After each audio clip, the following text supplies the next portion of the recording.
रोकिए। धन की संबंध की महत्वाकांक्षा को रोकिए। धन की महत्वाकांक्षाएँ एक तो अपनी विलासिता के लिए होती हैं, और एक इसलिए होती हैं कि आदमी अपना कुटुंब बढ़ाना शुरू करता है। कुटुंब से आपको बैर है, आप बच्चों से दुश्मनी रखते हैं ना। मैं बच्चों को बहुत प्यार करता हूँ और बच्चों को मैं भगवान का प्रतीक मानता हूँ।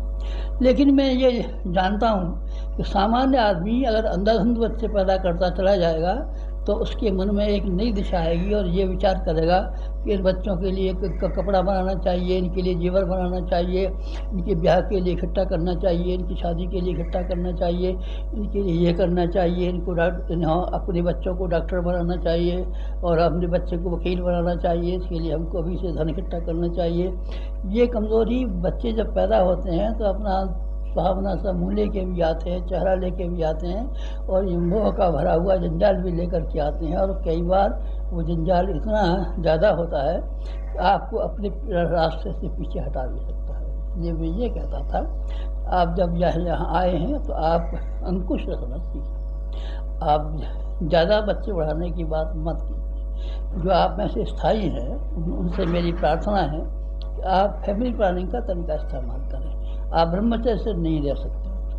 फैमिली प्लानिंग बहुत सरल है, बिल्कुल सरल है, बिल्कुल सरल है। अभी एक मन में मेरे में है, एक लेख लिखूँगा। फैमिली प्लानिंग के हज़ारों तरीके के छापे जा रहे हैं। ये इंजेक्शन लगेगा, ये गोली डाल किताब आ गई, ये ट्यूब होगा, ये ऑपरेशन होगा। इस सब की अपेक्षा ये है कि ये बात बाहर कर दिया जाए, ख़त्म हो गया। एक इतना सुविधाजनक तरीका है कि जिसमें आपको सारी ज़िंदगी भर में कभी भी बच्चा पैदा उत्पन्न करने की ना हो, और कभी डॉक्टर की और अपनी जो स्वास्थ्य की जोखिम की और अपनी धर्मपत्नी के स्वास्थ्य की जोखिम उठाने की जरूरत न पड़े। खैर, बात कहाँ से कहाँ चलेगी। मैं तो कसौटी की बात कह रहा था। आप ब्राह्मण बनने आए, आप याद रखिए।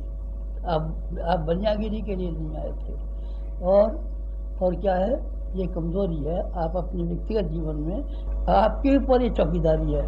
आप ही अपने जिम्मेदार हैं, आप ही अपने रखवाले हैं। जो साहस था हमने पैदा कर दिया, पर अब रखवाली हम कहाँ तक करेंगे। भावनाएं आपके भीतर भरते रहें, ये पत्रिका के द्वारा या भगवान की प्रार्थना के द्वारा थोड़ी कोशिश करते रहते हैं, तो रहते भी सकते हैं। लेकिन जो आपके भीतर कमज़ोरियाँ पैदा होंगी उनको देखना, समझना और उनसे निपटना, ये तो विशुद्ध रूप से आपका ही काम है। इसमें तो 99% आपको ही करना पड़ेगा, हम नहीं कर पाएंगे।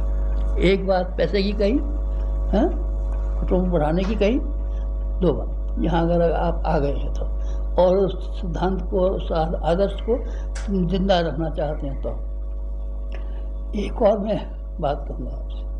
वो बात ये है कि एक और कमज़ोरी है जो कि है सार्वजनिक जीवन में प्रवेश करने के बाद में आदमी के ऊपर हावी होने की कोशिश करती है। वो कौन सी है? वो ये है नेता बनने की ख्वाहिश।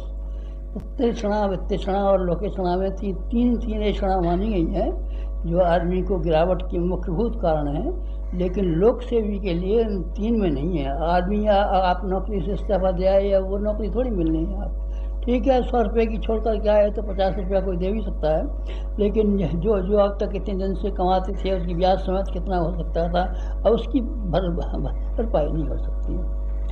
तो फिर क्या मतलब, एक और भी कमज़ोरी पैदा हो सकती है। क्या कि हमारी शक्ल लोग देखें, हमको बड़ा माने, हमारा महत्व स्वीकार करें, हमको ऊंचा स्वीकार करें, हमको बड़ा स्वीकार करें। ये इसे क्या कहते हैं? इसे गंदे शब्दों में नेतागिरी कहते हैं, जिसका मैंने हमेशा मजाक उड़ाया है, अभिनेता कहा है इसको।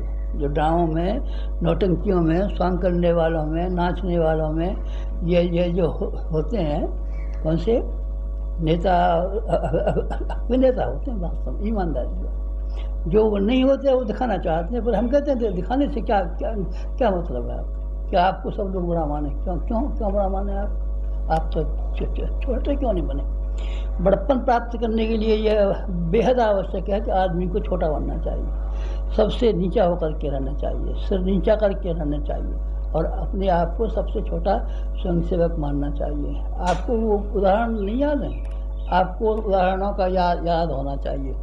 आपको गांधी जी का उदाहरण याद होना चाहिए कि वो सारे ज़िंदगी भर किसी संस्था के मेंबर भी नहीं बने, कभी पदाधिकारी भी नहीं हुए, लेकिन लोगों ने उनको सिर के ऊपर उठाया, गर्दन के ऊपर उठाया, आँखों के ऊपर उठाया, हथेलियों के ऊपर उठाया, उठा कर के वहाँ बिठा दिया जहाँ के लिए वो हर बार इनकार करते थे। इसी प्रकार से ठीक विनोबा का घटना है।